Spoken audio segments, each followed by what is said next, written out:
m'appelle Mélissa Cacoutier, j'ai 34 ans, je suis architecte. J'ai fait mes études à l'école spéciale d'architecture de Paris. Depuis 2011, je suis diplômée. Je suis rentrée à Abidjan en 2012. J'ai travaillé dans plusieurs agences de la place. La dernière, c'était Kofi Diabaté. Et suite à ça, j'ai décidé d'ouvrir mon agence. L'agence a été créée en 2016. J'ai commencé seule. Après, j'ai eu 2 personnes. Au début, je travaillais dans mon appartement. Aujourd'hui, au total, on est 6 dans l'agence. Donc à chaque fois, on a une personne qui s'est rajoutée. Tout s'est fait progressivement. Au début, on était une équipe uniquement féminine. C'était un peu fortuit et puis en même temps, ça donnait un petit côté où les jeunes femmes sont capables quand même d'être dans un milieu qui peut être assez masculin. Et puis depuis quelques mois, on a des hommes qui sont venus se joindre à l'équipe. Et on est dans une parité parfaite. Là. On a 3 hommes, 3 femmes. Au niveau de la décomposition pour la gestion de l'agence, on a moi qui suis architecte, je suis en conception et en même temps gérante de l'agence, donc je gère une entreprise. Ensuite, j'ai directrice travaux, directeur travaux. Ils chapeautent tous les travaux, tous les chantiers qu'on fait. Ensuite, on a une dessinatrice qui fait office en même temps d'office manager, donc elle gère toute la logistique des chantiers, donc les rapports avec les prestataires extérieurs et tout. Et on a un dessinateur uniquement bureau, technicien en bâtiment. Et toutes ces personnes que je vous ai citées là, en fait, ils sont des techniciens en bâtiment. J'avais une assistante qui est partie il n'y a pas très longtemps, que j'ai remplacée par un assistant qui était auparavant un technicien en bâtiment. Et un technicien en bâtiment assistant, c'est intéressant parce qu'il comprend tout le jargon de l'architecte, donc tout ce qui est PV et tout, il sait rédiger, il comprend et tout. Et de façon, on va dire ponctuelle, on a de temps en temps des stagiaires qui viennent pour se former. Voilà.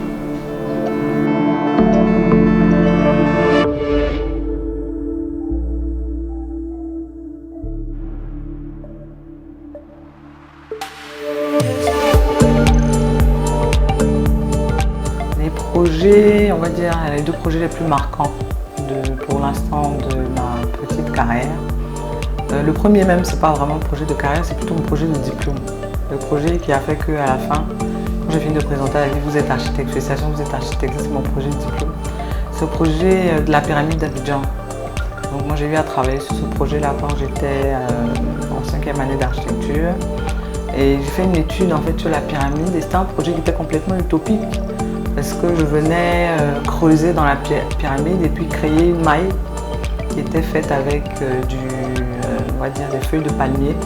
Et en fait, la maille venait manger la pyramide et la maille faisait le lien entre le rez-de-chaussée et le niveau supérieur de la pyramide. Et donc moi, la maille que j'ai créée au niveau de la pyramide, c'était une diagonale. Si je venais faire le lien, donc ici, les populations qui étaient en bas pouvoir rentrer. Donc au travers de cette maille-là, je crée une sorte de zone de rencontre de tous ces petits sireurs, de tous ces directeurs de structure et tout, une sorte de marché un peu urbain, mais dans la pyramide. Donc ça, c'est le premier projet, on va dire marquant de mon début de carrière d'architecte. Et puis le deuxième projet, c'est le projet un peu qui m'a fait connaître, on va dire, aux yeux de pas mal d'Ivoiriens, du grand public, des jeunes, d'amis, même de la famille, parce que j'ai monté l'agence et je travaillais déjà depuis 2-3 ans. Donc je continuais, je m'en sortais bien avec mes projets et tout. Bazar, en fait, ça a été c'est la carte d'identité en fait. Aujourd'hui, c'est de la carte d'identité de Jeannette Studio. Quand tu dis Bazar, plus ou moins, il y a un certain nombre de personnes qui connaissent. Et Bazar a ce truc-là de particulier que c'est un projet qui a été fait pour des amis, avec des amis et de façon assez simple en fait. J'aime bien dire que Bazar, je l'ai dessiné en un jour. J'ai dessiné en un jour, mais vraiment dessiné en un jour parce que la discussion a été fluide. On est parti sur un principe de hangar et puis il fallait rendre ça particulier. Étant donné que le groupe Bain de Foule, ce sont des jeunes qui sont très créatifs, ils font la Sunday et tout. Il fallait leur donner un élément fort. On est parti sur l'élément palette. Je suis partie sur l'élément palette. Je me suis dit que bon, la palette, c'est pas très cher. Parce qu'au niveau du budget, il ne fallait pas non plus rentrer dans de la démesure. Donc on est parti sur des palettes. Dans un premier temps, je les avais mises dans le même sens. Et puis ça ne donnait pas l'effet qu'on a aujourd'hui parce que c'était assez monotone. Donc j'ai décidé d'en faire une horizontale, une verticale. Et au final, ça a créé cette structure-là. Nous, quand on l'a vu au début, on était super contents parce qu'on a réussi à faire beaucoup avec pas grand-chose. mais j'avoue que l'ampleur que ça a pris au niveau de la répercussion du bâtiment, moi je m'y attendais pas, je pense qu'eux aussi s'y attendaient pas. Maintenant après, bon, je pense que quand les choses sont faites avec le cœur, ça fonctionne toujours. Et puis bon, c'est ça l'histoire de Bazar. Donc ça c'est le projet significatif, la pyramide, puis Bazar.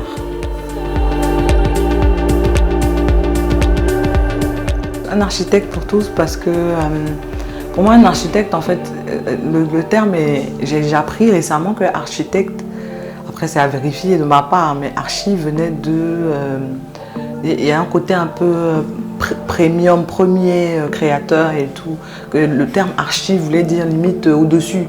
Moi, c'est un terme que je ne savais pas en fait. Peut-être ça a vérifié, mais je ne savais pas. Et c'est bizarre parce que pour moi, l'architecte, justement, c'est pas forcément celui qui est au-dessus, il a le rôle le plus humble qui doit exister en fait. Moi, un architecte, il doit aller avec l'humilité parce que c'est un métier de service. On ne fait pas de la politique, on n'est pas maire, on n'est pas ministre, mais c'est un rôle qui est comme dans la santé, c'est vraiment utile, nécessaire. Dans les droits, la Déclaration des droits de l'homme, il y a l'habité qui fait partie de la valeur dignité de l'être humain, comme s'habiller, manger à sa faim, avoir la santé, être bien portant. Pour moi, le bâti, c'est primordial. Pour moi, les architectes, c'est pas un métier du luxe, c'est pas un métier fancy, c'est un métier vraiment qui est nécessaire parce qu'on a besoin d'avoir un toit pour pouvoir avoir ses activités et tout. Donc un architecte pour tous, c'est limite, je ne vais pas dire c'est pas redondant, mais un architecte normalement c'est pour tous en fait. Il faudrait que les gens puissent comprendre ça, il faudrait qu'ils puissent se rapprocher des architectes. J'aime bien dire, les conseils des architectes sont gratuits. Donc les architectes dans un premier temps ils peuvent te donner des conseils, ils peuvent t'orienter. Et puis, ils ne sont pas pressés. En général, quand un client va voir un architecte, s'il n'est pas prêt, l'architecte, il attend jusqu'à ce que le client soit prêt. Il ne faut surtout pas que les populations aient peur de se rapprocher des architectes, parce qu'avant tout, c'est des premiers conseillers, en fait. Donc voilà. Donc, un architecte pour tous, il faut que tout le monde se dise que lui aussi, il peut avoir son architecte. Voilà.